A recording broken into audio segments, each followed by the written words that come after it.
ঠান্ডাটা কিন্তু ভালোই পড়েছে, তাই না? এই শীতকালে যদি সন্ধ্যায় এরকম গরম গরম মোমো হয়ে যায়, সন্ধ্যাটা জাস্ট জমে যাবে। তাই আমিও বাড়িতে সেদিনকে খুব মোমো খাওয়ার ক্রেভিং হচ্ছিল, তাই আমিও বানিয়ে ফেললাম ভেজ মোমো, যেটা খুব অল্প উপকরণে এবং অল্প সময়ের মধ্যে যেটা চটপট করে বানানো যায়। তাই আমি ভাবলাম তোমাদের সাথে রেসিপিটা শেয়ার করি। চলুন রেসিপিটা বলি।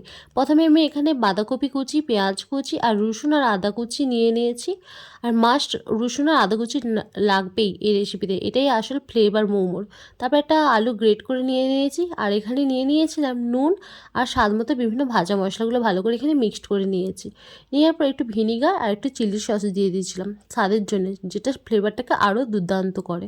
আর একটা পাত্রের মধ্যে 2 কাপ ময়দা নিয়ে নিয়েছিলাম, নিয়ে একটু স্বাদ মতো পরিমাণ মতো একটু লবণ আর 1 চামচের মতো তেল দিয়েছিলাম, দিয়ে ভালো করে ডোটা হাতে করে মেখে নেবে।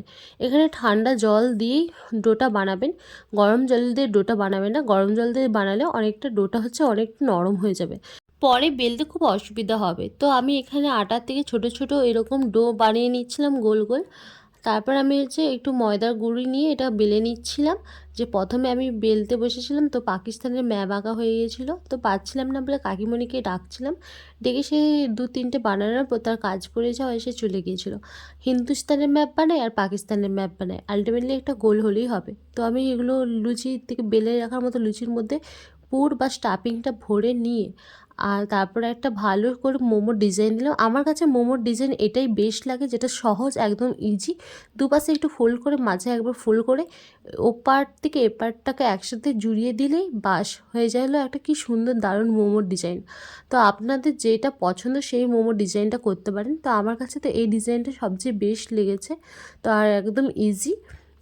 তো এরকম করে সবকটা মোমোকে আমি এরকম করে মুড়ে নিয়েছি।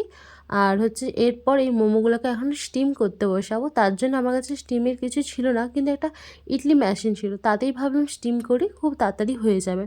তো এই ইডলি মেশিনের উপর একটু তেল ব্রাশ করে দিয়ে একের পর এক সব মোমোগুলো দিয়ে দিলাম সেদ্ধর জন্য। ওই টানা 10 মিনিট কি ওই 5 মিনিটের মতো ওয়েট করবেন, দেখবেন মোমোগুলো একদম হয়ে যাবে তাড়াতাড়ি। তো মোমোগুলো একটু 10 মিনিটের পর যখন খুলি, দেখতে তো সেই ছিল, যেমন দেখতে লাগছিল আর খেতেও যেন গরম গরম পুরো লোভনীয় ছিল। তো মোমোগুলো আমি প্লেটে একটার পর একটা সব সার্ভ করে দিচ্ছিলাম।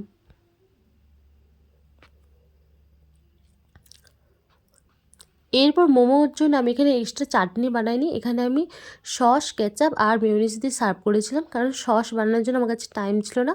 যদি কখনও বলেন কমেন্টে, তো মোমো সসের রেসিপিটা। ভিডিও ভালো লাগলে লাইক আর কমেন্ট করে